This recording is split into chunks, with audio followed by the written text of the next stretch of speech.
Hey guys, and welcome back to this channel. In this video I'll be showing you guys how you can create this vertical scrolling and credit on CapCut PC.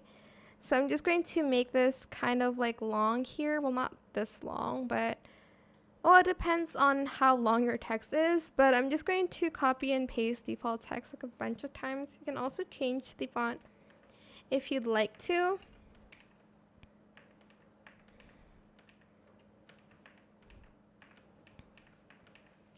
I'm just going to do this real quick so that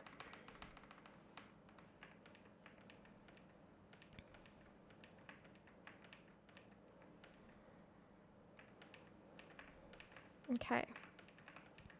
I'll just do a few more here. Okay. I'm just going to adjust the font size here and then go to animation. Oh, actually, no. Go to text and go to the transform button, and you are going to select this keyframe, place it down here and place it in the middle. Whoops.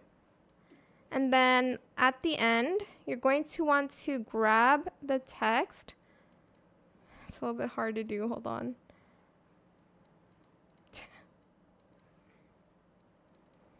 You know what? I'm just gonna place it so it's not really down here. Let me just add a keyframe. I'm so sorry. And like place it like here. So you can still see it. And then like right about here, you're just going to grab the text, place it up where you guys can't see it anymore, and still place it in the middle to look like this.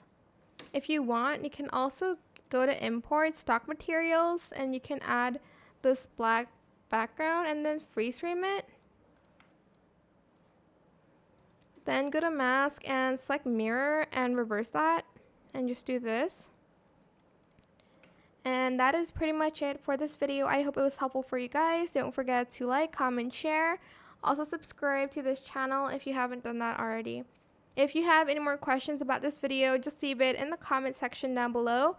I will try my best to answer them all for you guys. And if you found this video helpful, please click the thanks button as well. That is it for this video. Thank you so much for watching. Bye!